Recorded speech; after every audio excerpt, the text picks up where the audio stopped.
It's time for Maggie and the Moms.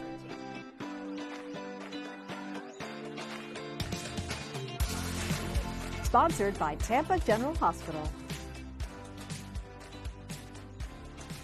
We love that song, right? We're jamming. We're jamming. We are talking all about adoption today, including the pitfalls and positives of this process that so many families choose to create their families. Welcome to Maggie and the Moms, where we celebrate but never sugarcoat parenting. The two ladies joining me today know all about this topic because this is their world. Nicole Witt is an adoption consultant. She runs the Adoption Consultancy, which she founded as a labor of love, and we'll talk about that. Farron Hipp is an adoptive mom to a now 2.5-year-old daughter. Yay. Baby, I gotta stop calling her Baby Ezra. She's toddler Ezra. Toddler Ezra. They grow so fast. Nicole, you and I know this. How old are yours? 21 and about to turn 20. Wow. It's hard to believe. I know. Mine are 19 and 14. And I look at you, Farron, with your 2.5-year-old, and I'm reliving it all over again. I already feel like time flies. It Like, does. how is my little baby this small? And now she's sassy and all of that in between. She'll Yeah. get sassier. But I'm sure you wouldn't trade her for the world, even though having her join your family may not have been the easiest of processes, although I feel like it happened more fast than typically adoptions do happen with you. Tell us your adoption story. Okay, so it was the most random thing. It was actually when I was moving out here to Tampa to join Daytime, and my in-laws were here helping us to unpack. And they happened to say, hey, you know, your second cousin, this is me being my father-in-law, by the way. Your second cousin, she's pregnant. I think she's looking for some more same-sex people to give her to. So your wife's dad told Yes. you of a cousin of Colleen, your wife's, that's pregnant and looking to give the baby to a same-sex couple. That's correct. And, we had, already thought about ways that we could grow our family. Adoption was not right there at the forefront. It certainly wasn't the timeline that we had expected, Yeah. but it just happened. And we prayed on it and we reached out to her. And it just ebbed and flowed. And yes, we still had to go through the legal process of it all. And what a process that turned out to be, absolutely. But it was the greatest joy. And from the moment that we found out, yes, we are going to move forward with adopting this baby girl, to when she was born, maybe about 3.5, 4 months. That was quick. It was very quick. Yeah, it was right around the time, shortly after you joined Daytime. And on that note, I have to shout out to Deanna Moore over there at the controls, our executive producer for Daytime. Hey, the four of us are in the box now. That's a I figured it out. fancy new That- trick. Shouts out to JB Buno for helping us figure that out. You know, this podcast gets better and better and fancier every time we do it. Deanna, thank you for being at the helm Thank you for of having our me. show Daytime and of our podcast here on Maggie and the Moms. You and I were saying we don't have a whole lot to say on this topic, but we can sure learn. That's why I'm going bye-bye. And listen, and there's so much to learn and listen to from Nicole Witt, because this is your life. This is what you do, help families. First of all, why did you choose that? Well, so, yeah, I can talk about this all day long. My husband and I went through the whole infertility journey, and we ended up going a different path. I had my children through egg donor, partly because we believed all of the horror stories and the myths that are out there about adoption. So we never gave it a real look, I'd have to say. Okay. And then I got very involved with doing a lot of volunteer work in the infertility space, and I learned so much about adoption. I was like, wow, all those things that I had feared aren't very real, and people need to know about this, and they need to know it's a great option. And I had been kind of searching for a career change. I really felt like what I was doing prior didn't matter. I wanted something that mattered. So it just seemed like the perfect opportunity. So I made the change 20 years ago, and I've been helping families ever since. That is absolutely wonderful. When you have a family who's considering adoption come to you for the first time, what do you find is their number one fear, concern, question? There are so many. One of the big ones, and we had touched on it earlier, is the idea of the legality of it. And can the birth mom come back later and reclaim custody of the child? I know, Farron, that was one of your concerns. How did you navigate that? Because your birth mom is related to your wife. Before I get to that, can I also just say one of my other biggest fears going into adoption? the sticker shock. Well, yes. I mean, you Yes. would think, well, someone wants to give this baby a home. They don't want to raise it. Why does it cost so much? Right. But okay, aside from the sticker shock, We there was will no talk buyer's about the remorse. finances too, though. Okay, yeah. But sorry, what was your question? Yes, I'm great at this, Nicole huh? brought up how some families come in and they worry about, will the birth mom eventually Yeah. come back and sort of lay Yeah. claim to this child? Yeah. And that's the whole thing of open versus closed adoption. We Yes. did go with an open adoption because during the pregnancy, the birth mom FaceTimed with us every week. We got updates on her pregnancy, how she's doing, and she sent us sonogram pictures, and we felt like this is great. It's very involved. Right. As we went through the legality of it all, and we actually got her an attorney. We paid for her attorney. We paid for our separate attorney as well. That's when it got a little stickier. And I took a screenshot of this because I wanted to share this with you guys. For visitation, it said no visitation is agreed upon. Telephone calls, no telephone calls or video chat sessions are agreed upon. However, pictures and or video, it says the adoptive parents will send photos of the baby by email, by mailing printed photos or DVDs, or through a private social media profile. And in regards to intervals or frequency, because I mean, Yes, there's that so was my many next details question. to it. That was Yeah. my next question. It says other was checked, and she wrote in, we can talk about this, whatever they are comfortable with. So and that's that pretty was, open-ended. It's very open-ended. Right. And, there's a 90-day waiting period. So we got our daughter at the day of her birth. We were in the hospital room right next to her, and it was so awesome when they bring her over into our room and we get to have that skin-to-skin moment. But then you realize it's nerve-wracking. In those 90 days, the birth mom can choose at any point, I actually want the baby back. Is that standard, Nicole? No, that varies by state, and 90 days is actually quite lengthy.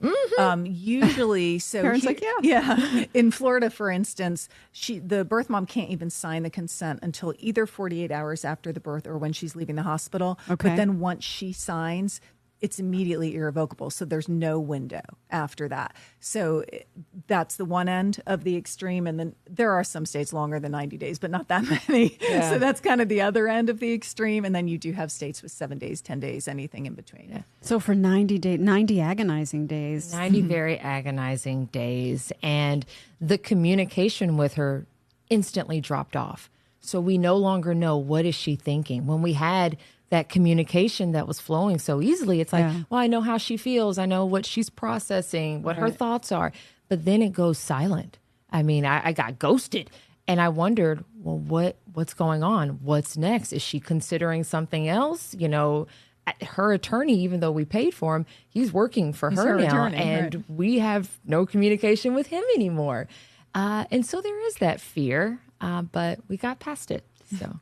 Before we move to kind of one thing that I'm always curious about is the moment when you decide, once you get past the waiting period, the baby is part of your family, and you start to talk about, well, how are we going to let this baby know that he or she was adopted? Before we get there, I do want to touch upon what Farron talked about, which is the finances. Right.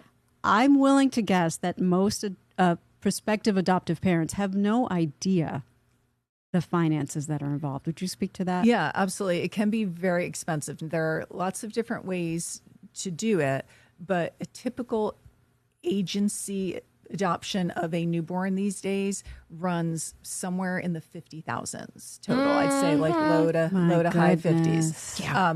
There are ways to help with that. There's a $17,000 tax credit, which is a dollar for dollar tax credit that you can get back. There are companies that offer reimbursement, some $500, some $25,000. I have clients right now who get $40,000 back from their company. So, and there are loans and grants and so on. And there are ways to adopt less expensively than that. But that $50,000 includes doing it with how?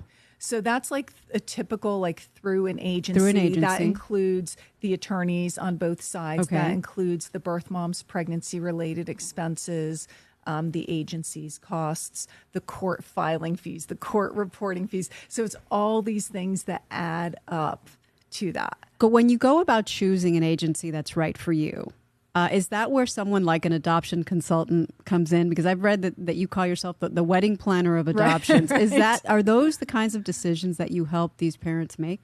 Yeah, so the approach that I take is I help my clients get activated with several different agencies because you're not paying that money up front. Oh, right? So you're interviewing like a nanny. So I'm creating a plan for them saying, here are 6 or 7 or 8 agencies you can sign up with. And then that way they have a lot more opportunities so things can go faster, which is often a big concern for people because they've often been trying for years to start their family. Right. It gives them more options to find that right match for them.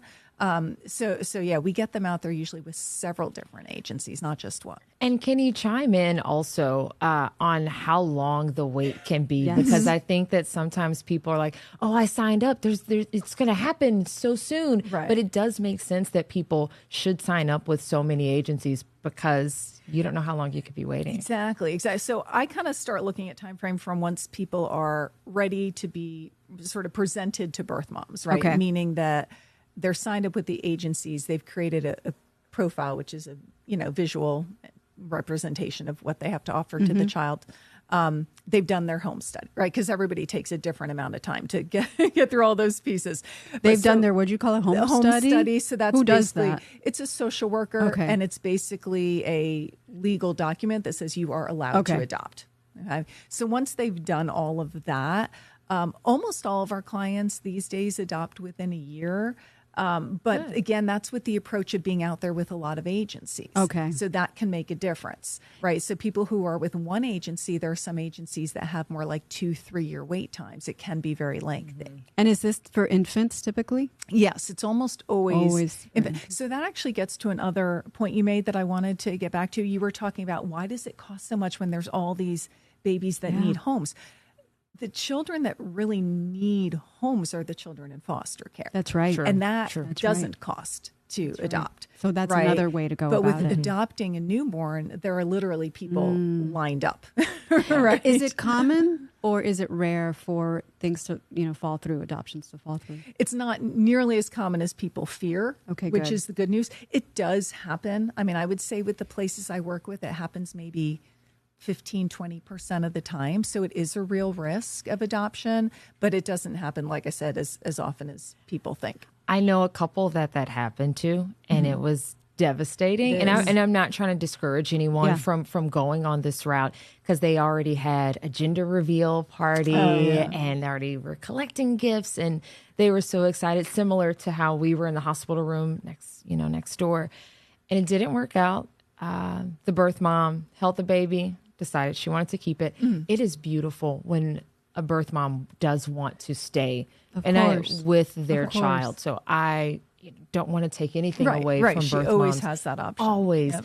And then here's the thing about how it worked out. About a year later, she got pregnant again.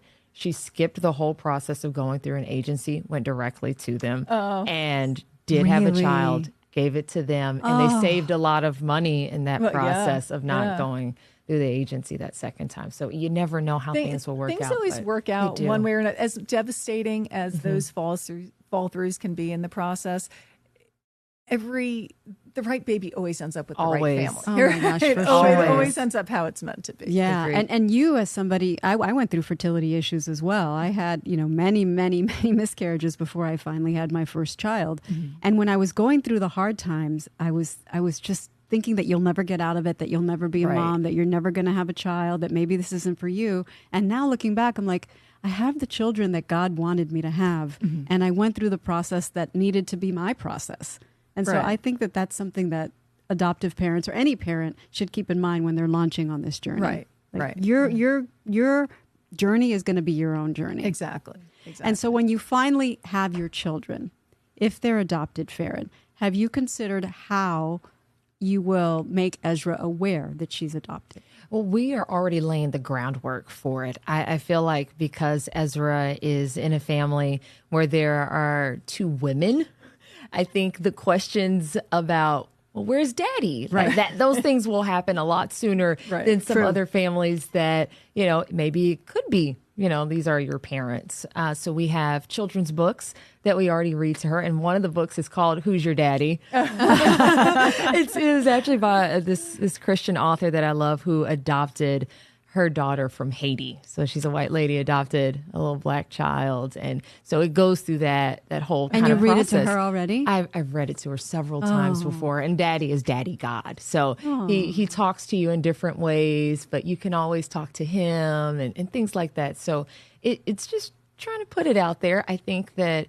we do have to realize that in today's day and age, kids are curious. Kids have social media, they have the internet, they have all these other ways that they can find out information before you think you're ready to tell them. So it just has to be out there and age appropriate for sure. Yeah. But yeah. How do you advise parents to navigate that ongoing conversation? Because we were saying earlier, it's not one conversation. It's not one day when you sit your child down and say, I have some news, you're adopted. It's just something that they know about themselves since day one. So it's not a big deal. It's not a bad thing, and that's in any way, how it stigma. should be. But it doesn't mean you have to give them every detail, at 1 year older. Yes. Right? So you share more and more of the details and the story when it's developmentally appropriate, and when they're asking certain questions and getting older. And it depends on what the story is, right? There are some stories with some dark parts to them, and there are some that don't, that are beautiful, happy stories. So it all kind of just depends on what's appropriate for them and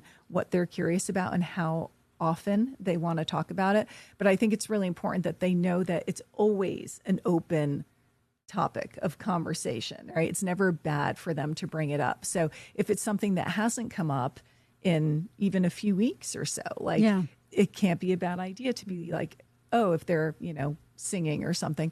Oh, you have such a beautiful voice. I wonder if your birth mom had, good singing voice or something like just throwing Make it that out natural, there, casual conversation. no stigma So whatsoever. It's always open topic of Don't conversation. you feel like that's different from how things used to be? Oh, it used to be like so hush hush. Don't It talk doesn't about need it. to be. And I love to hear you say about trying to bring in maybe some elements of the birth mom into to the kids as well, because that's something that we always want to. I talked with a therapist and she said, you don't want your child to grow up thinking that the birth mom didn't love them. Absolutely. And that's Never why. feeling rejected. Yeah, you Right. don't want them to carry that burden. Yes. And Right. so it's a decision where your birth mom loved you so much that she wanted to give you a better home. And that's where you are right now. Right. It's something I was told. And they know that they can talk to you about her because sometimes otherwise the children might feel like, am I going to hurt my adoptive mom by asking about my birth mom? So if you're talking about her always in a positive way, then they know that that's okay and that's natural. Now you are raising, your baby is white. Yes. I So- love my little white baby. So the issue of transracial adoption is interesting to me because I wonder what considerations go into that when you're raising a child who is of a different race. A lot. I joke. Comedy, humor is kind of what keeps me going. Because I joke around and say, well, I'm outnumbered in the house now. Your wife is white, your My wife baby's is white. also white. But, it's something similar to how adoption is just always brought up. If we're taking a picture, I say, well, mommy's melanin needs to see the light. So let me get a little closer. So it's always something that I let her know, hey, I'm comfortable talking about race with you. I understand that we have a different race. It's obvious. And that's something kind of like I said about other kids will notice that. And kids will say, hey, your mommy is, why does she look like that or something? Something else is that I realize having a white child, it's a little bit easier because they're the majority or they're not a typical minority. For a white parent having a black child, I feel like there are certain things that need to be done to make sure you are embracing black culture. Absolutely. Yes. I think that there are concerns, just being honest here, that especially a black boy needs to know about as he's growing up. These are basic safety things Yes. that, you just need to be aware of, and stigmas that could be against you based on your race that you don't always have to worry about with white kids. Just Yes. saying. And Nicole, I'm sure that is addressed when you are kind of advising on a an interracial adoption? Yeah, so I have this conversation a lot with clients, and a lot of clients say to me, like, so most of my clients are white, and because that's generally who's out there adopting. And really? I do, yeah, I mean, of course, I work with any family, but just demographically, statistically speaking, the vast majority of people who are out there adopting are Caucasian. And that's going to be a key point here in a second, because I have a lot of clients who say to me, like, I'm open to adopting transracially, Yes. but I don't know if it would be fair to the child, right, to be adopted by a Well, Caucasian the fact that they're couple. even thinking that is a good start. Yes, It is. They're, right. you know, And would it be fair for them to be raised in a Caucasian environment? And so that's what comes back to that statistic that they are going to be adopted by a Caucasian family. Almost certainly. They are going to be raised in a Caucasian environment, right? Yeah. You're not protecting them from having that experience by not adopting them. So then the question shifts, and it becomes, are you interested, willing, and able to support them in that experience they're going to have anyway? And then that gets to the things you were talking about. Are you willing to learn about their culture, to have it represented in your home, in your artwork, your literature, the movies you watch? Are you willing to change and that should be almost doctors? as important as that home study, because Yeah. if Oh, for the sure. answer to any of those questions is no, then that's Right. not the child Right. for you. You might need to change where you worship. You Yeah. might need to Yeah. move to a more diverse school district. Yeah. Those all should be on the table for somebody who's considering interracial adoption. Can I butt in? You absolutely may. Yes. There's a big issue with transracial adoption when it comes to hair, Yeah. especially when we're talking about a black child being adopted Yes. by a white family. Yes. And it seems trivial to some, but it's not It's not. trivial. And No. and there you'll see like these old black ladies who are like, "What is happening with that baby's hair?" It's not as easy as just a shampoo and a wash. And there are people who go on Instagram and they go and they tutor white families on how to do black hair. And then outside of like the black and white, there are many issues with, a lot of people have come over from different countries, from Asian countries, and they want to feel the culture that they come from. And those white adoptive families have to be open to that. There are even laws. I've seen laws in a lot of Western states where Native American children, they try to give priority to Native American and indigenous families because a lot of that culture is lost generation after generation. I think that makes sense. Does it need to be legal? Yeah. I don't know. What do you guys think? Or should it No, just be? I think that I think it makes sense to do it that way. But of course, if there's just not enough people looking Right. to adopt who are of the same race as the babies, then having something where it's, like I said, like the home study, it's a pre-qualification. It's not, it's somehow binding. I don't know exactly how you navigate that, Nicole, but it's got to be more than like, yeah, don't worry, I got Right. that. Yeah. It's got to be a commitment. For You sure. got to walk the walk, not just talk the talk. I agree with that. And I also want to say, just to make sure that anyone that's considering a transracial adoption also knows, as parents, you may get different looks too. Because if I go places without yeah. my wife and I'm just going to pick up my daughter, people are like, what are you doing with that little girl? I can see. Have you literally gotten, are you the nanny? Yes. You have. Literally, I've literally gotten that.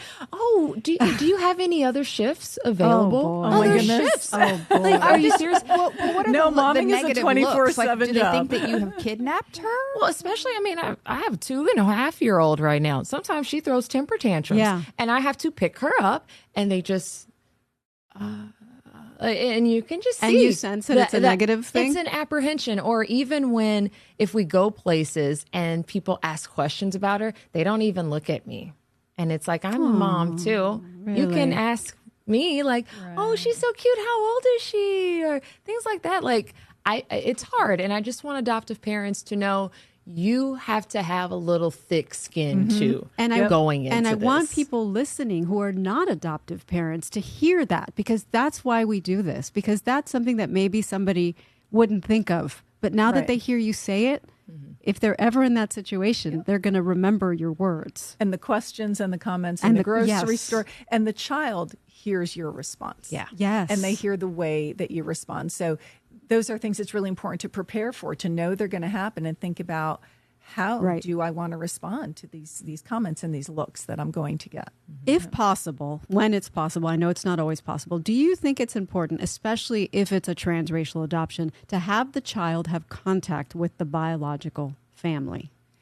Well, so with any case, that's always a good idea unless there are extenuating circumstances, Of course. right? And that's regardless of race, right? So sometimes it's healthy to have those relationships, sometimes it's not, right?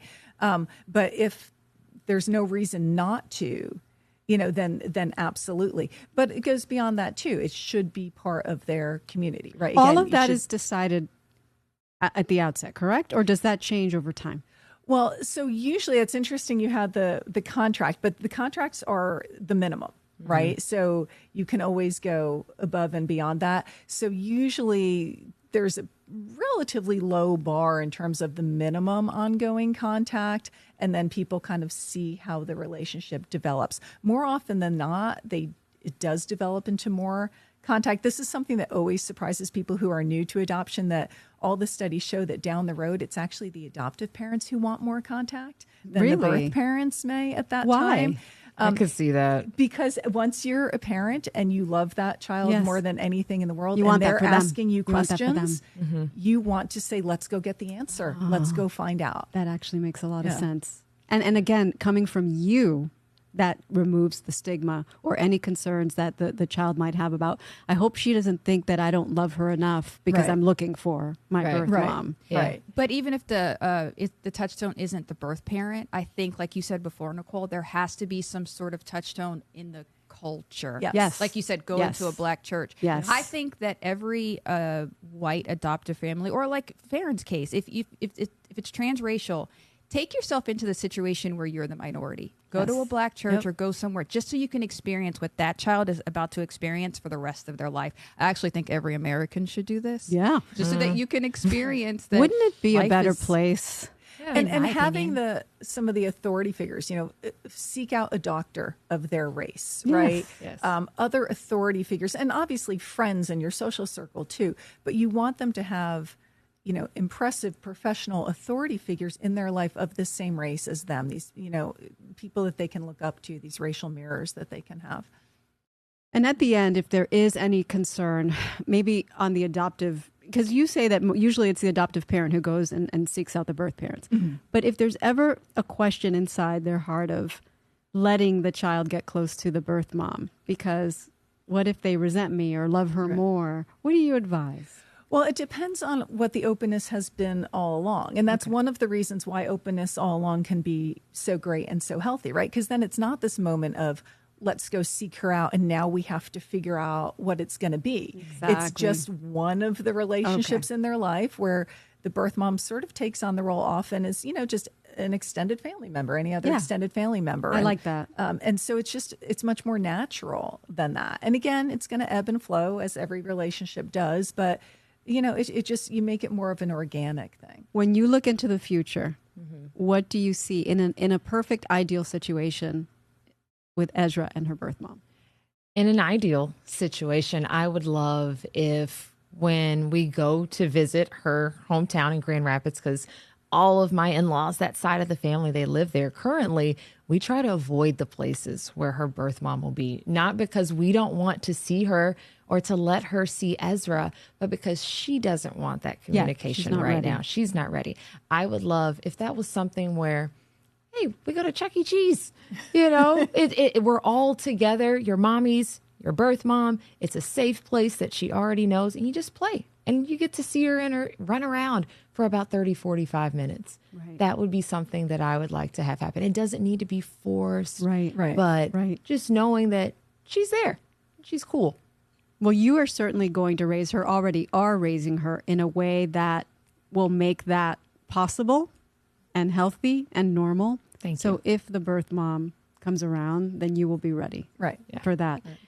Before we wrap up this topic, I'd like to ask you a fill in the blank. And Nicole, you can fill in this blank with what you've heard from adoptive parents. But Farron, I'll start with you. I wish I knew before I started this. I wish I knew blank. I wish I knew the emotional tug that I would face through the process. I just jumped in. Like I told you how quick the timeline was. I leaped in with so much eagerness and anticipation. And and again, it all worked out, and it always will work out the way it's supposed to. But there are so many highs and lows that I think that I wish I had mentally, emotionally, and in relationship with my spouse that we would have prepared for on that front. That's great advice. What do you hear, Nicole? I think, and this kind of ties in a lot of what we've been talking about, I think that people go into it knowing how joyous they're going to feel or imagining how joyous they're going to feel when they hold the baby in their arms.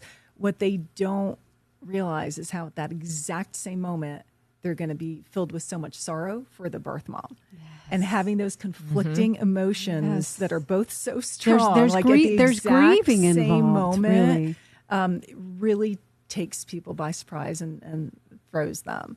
And I think, and again, this is impossible for people to know ahead of time, but I think if they knew a lot of what we've been talking about, like how it can be a very beautiful and positive relationship with the birth mom, they might approach the whole thing very differently in a way that would be more positive and comfortable and more successful, for them. But of course, that's not something you can really know until you live it. Right.